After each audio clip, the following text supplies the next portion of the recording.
Let's do the obligatory GTO versus exploitative play discussion. Pure exploitative play is shit. You're teaching your opponents what they're doing wrong by taking advantage of them too much. And you're open to being taken advantage of yourself. And then pure GTO play is also shit. You pay off the nits when you shouldn't, and you leave a lot of money on the table. The best poker players use game theory knowledge to make good exploitative decisions. End of discussion.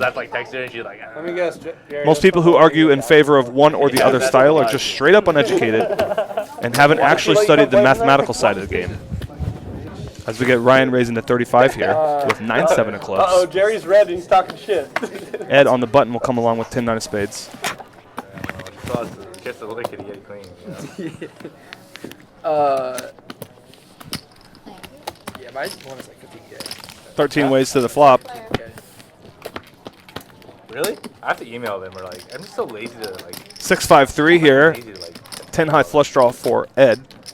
I verified everything. Over in a two overs in a gutter for Feldman. Like, yeah, some people just like, they literally just. He's double gutted here to a 4 or an 8.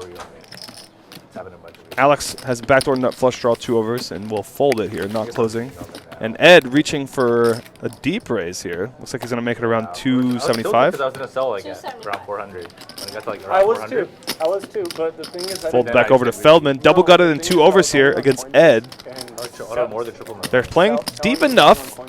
It's 500 in the pot, 200 a call here. Feldman's got to be a little bit worried about spades being dirty outs. But he does have quite a few cards he can improve on here on the turn. Seven's going to give him top pair here. It also gives Ed a gutter 2 overs and a 10 high flush draw.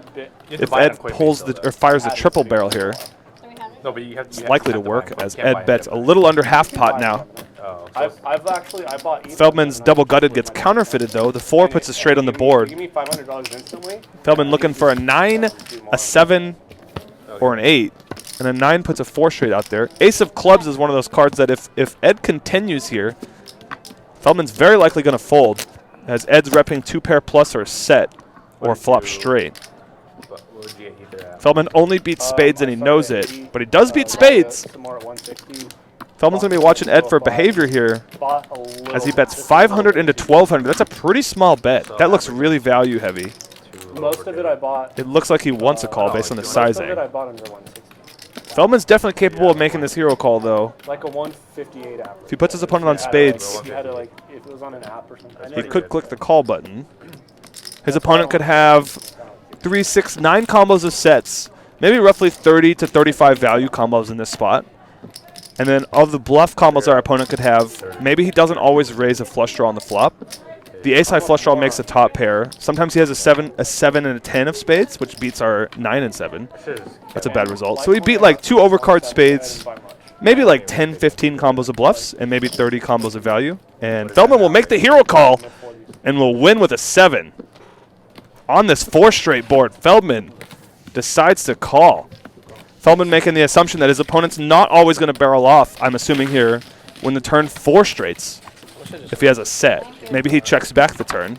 Maybe he checks back 6-5 on the turn. Which makes him a lot more bluff heavy on the river. And Feldman sniffs it out there and will win the money. I just heard that it was going to go like really low. And yeah, I'm in a group chat and I'm like and it's like one day they're like saying all this, then the next day they're saying something else. Like, I don't know. It's